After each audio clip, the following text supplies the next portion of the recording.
Bonjour tout le monde, je me présente. Mon nom est René Bélanger, conseiller pédagogique au Cégep de Matane et animateur de la communauté d'apprentissage professionnel.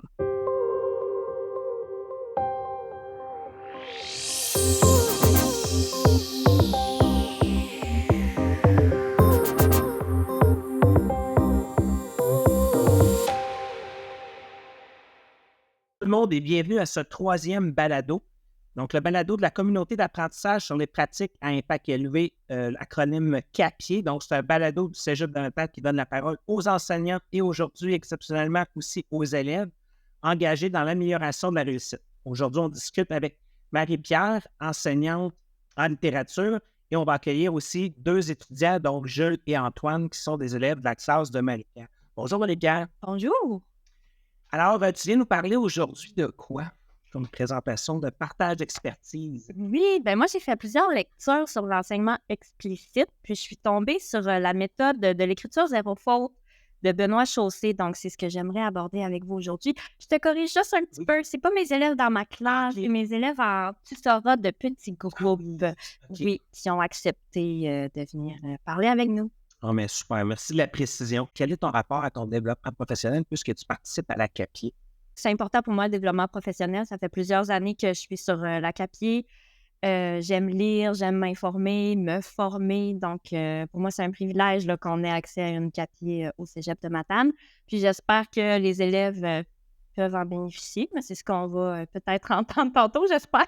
Ben oui, c'est ça. Ben, on va profiter de présenter nos deux invités, donc Jules et Antoine. Jules, peut-être juste te présenter dans quoi tu étudies, puis d'où tu viens. Oui, alors bonjour. Moi, c'est Jules. Actuellement, j'étudie en 3D. Je suis un étudiant international. Toi, Antoine? Salut, moi, c'est Antoine.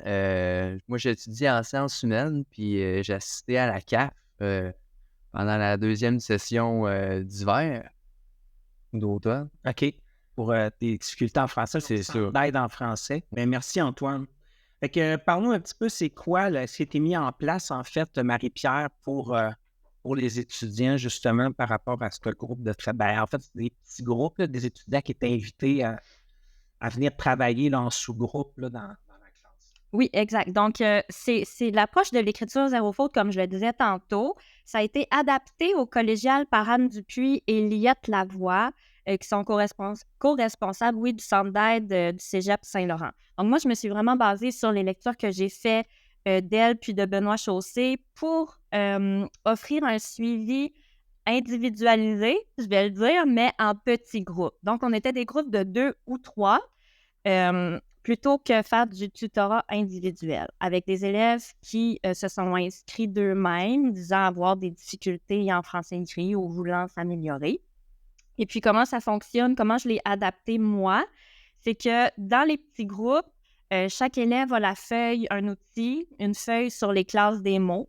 Donc, on a toute la classe des mots. Puis, à chaque séance, les élèves arrivent, ils doivent rédiger pendant 40 minutes à peu près un petit texte sur un sujet différent à chaque fois. Puis, lors de l'écriture, c'est pour ça que ça s'appelle l'écriture zéro faute, c'est que lors de l'écriture, vraiment au moment de former les lettres, les élèves se posent la question, se posent une réflexion grammaticale pour savoir comment écrire le mot.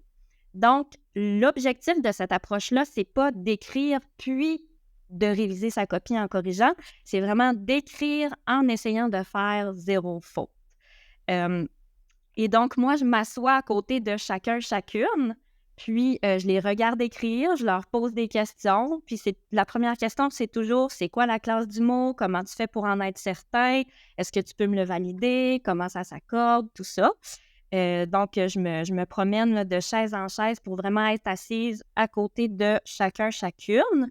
Et eux et elles font la réflexion à voix haute. Là. Donc, même si on est un petit groupe, là, tout se fait vraiment à l'oral.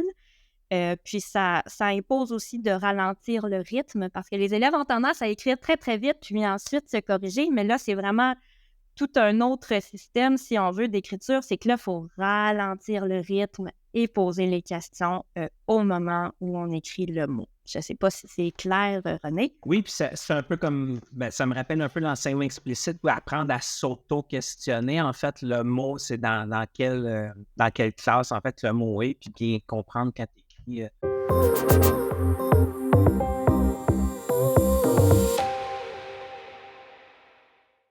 va aller voir, en fait, Jules, comment tu as trouvé comment tu t'es retrouvé dans ce groupe-là? C'est quoi ta démarche? Puis comment tu as trouvé ça, en fait, de travailler avec ces petits groupes-là puis ces questionnements? Pourquoi je suis allé au centre d'aide en français, Ouais. juste? Ok. Première session, ça s'est bien passé, mais j'ai remarqué que j'avais des fautes d'orthographe qui étaient quand même importantes. Et ma mère, ayant fait un bac en arts et lettres, m'a dit, voilà, Jules, tu as des fautes dans tes textes, et elle me le faisait remarquer depuis longtemps.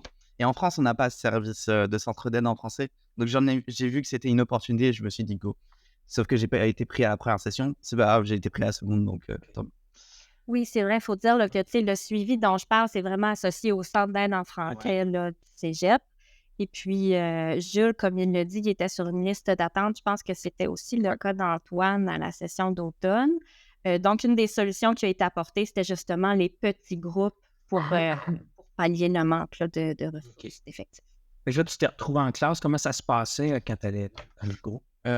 Comme a dit Marie-Pierre, même chose, on arrive, on nous demande d'écrire un texte en donnant son avis sur un quelconque sujet, ce qui marche assez bien en soi parce qu'on aime bien donner notre avis, donc on écrit assez facilement sur ça.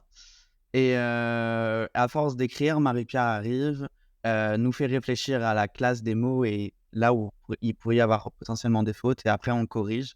Et on utilise la petite feuille, je l'appelle la Bible, parce qu'elle est trop bien, avec la classe des mots du coup.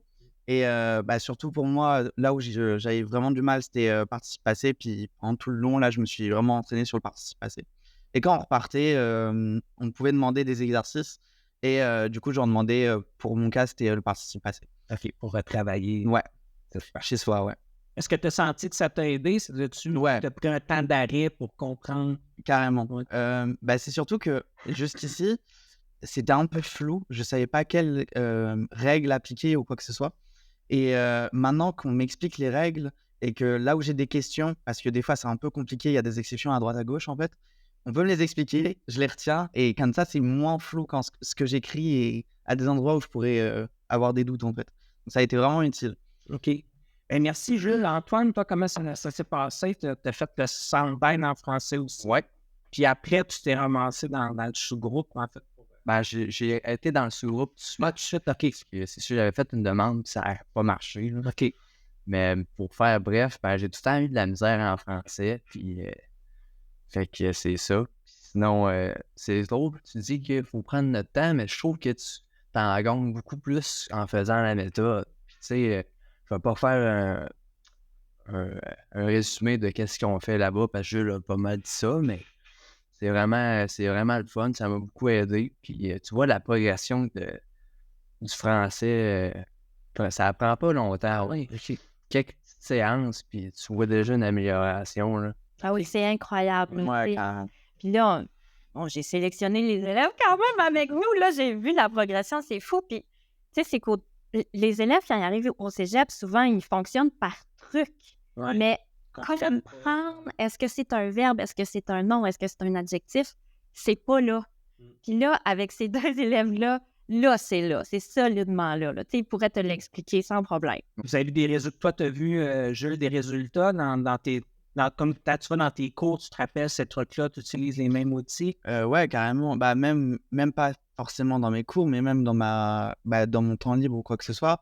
Dès que j'écris, j'essaye de faire des efforts. C'est un peu plus compliqué pour les messages parce qu'on a tendance à beaucoup écrire et moins se relire. Mais hormis ça, en fait, je pense que la façon la plus simple de le définir, c'est vraiment les textes que j'écris et les fautes que je pourrais potentiellement faire sont moins floues. Je sais davantage là où je pose mes mots et quelle classe de mots à chaque mot, en fait, tout simplement. Donc ça m'a vraiment aidé, sincèrement. Il y a vraiment des fautes qui, jusqu'ici, j'avais vraiment du mal et je comprenais pas. Et là, de me les avoir expliquées, ça m'a vraiment, vraiment aidé. Donc, tu as un sentiment de contrôle. Là, ouais, carrément. Ouais. Pour toi, Antoine, ce que tu as retiré, les trucs que Marie a mis en place? C'est vraiment un contrôle. OK. Parce que le participe passé, c'est clair, des mots, oui. Avant, ça me fait. Tu sais, pourvu que je passais mon français, c'était pas pire. OK. Puis là, tu vois, je suis rendu quasiment à bon. Hey, t'es rendu bon! Fait que c'est vraiment le fun. Là. Fait que, malgré, j'ai juste fait le parallèle par rapport au secondaire, Ouais. tu as eu beaucoup de cours de français depuis c'est ta première année à apprendre à lire, mais d'arriver là puis te dire, je connais pas encore les classes de mots, comment ça s'accorde. Là, le déclic, c'est comme fait, le fait que tu Vraiment. pris le temps. OK. Donc, c'est pas quelque chose que tu vas perdre, le star que tu Non, on connaît ça. Là. Puis les pourcentages de fautes dans les travaux que vous remettez, des fois, c'est assez, c'est comme en littérature, c'est 30%. Il y a d'autres cours que c'est plus. C'est quand même un gain.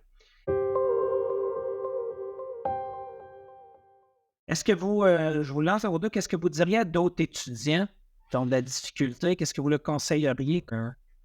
Est-ce que c'est une bonne méthode de participer à ça? Ouais, bah, faut avoir le temps.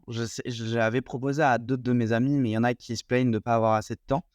Mais si tu le veux, tu peux. Donc en théorie, c'est pas un problème. Mais oui, carrément. Bah, juste moi, personnellement, j'ai trouvé que je m'étais amélioré en français et c'est visible dans mes résultats. Donc forcément. Je sais que j'étais allé voir le premier EFC de la première session. Je sais plus combien de mots c'était la dissertation. Je crois que c'était 500. Je pensais que c'était 600. 600. Bah, j'avais environ 25 fautes. Et la dernière dissertation que j'ai fait, j'en avais eu 15. Donc ça a vraiment, vraiment marché. 700 mots. Ouais. Plus de... Et là, plus de mots. Ouais. Donc en soi, OK, tu as vu un gain tout de suite. Ouais. Antoine, toi, comment ça se traduit? Ben, tu vois la différence, là. C'est un peu comme Jules, là. J'avais beaucoup de fautes, puis j'en avais plus bien. Ah, c'est... Puis si je recommanderais, c'est sûr que ça prend du temps, mais tu sais, si t'es pour prendre un cours de français, c'est mieux de le faire. Puis je pense que c'est pour les résultats que ça apporte, c'est vraiment un coup à donner. Là. Puis, Ce qu'on disait, oui, c'est du temps, mais par contre, c'est un gain de temps. c'est vraiment un gain de temps. Ouais. mais c'est surtout des fautes bêtes, en général, qu'on fait et qui sont facilement corrigeables. Et c'est juste en 1 heure, même pas, si on voit un peu les fautes avec la professeure ou le professeur, bah, ça aide vraiment, en fait. Et tu peux réduire ton nombre de fautes assez vite parce que c'est des fautes bêtes, en général. Et du moment que tu connais la règle, bah, ça aide. Est-ce que, tu sais, Marie-Pierre, tu parlais de redire à voix haute ou tout ça, c'est vrai que ça aide à ancrer les apprentissages. Est-ce que c'est quelque chose qui vous est resté, ça, de regarder votre phrase, se questionner, ça? Est-ce que je le fais encore, Antoine? Ben, je pense que c'est la méthode vraiment pour l'écriture zéro faute. Ouais. Fait que c'est un élément qu'il faut que t'ailles pour bien faire la méthode. Puis même à la dernière séance de centre d'aide, Antoine avait comme vraiment écrit rapidement avant que je me rende à lui. Puis là, je lui dis « Wow, t'as écrit beaucoup! » Puis là, il commence à tout faire le raisonnement par lui-même sans que je lui pose de questions.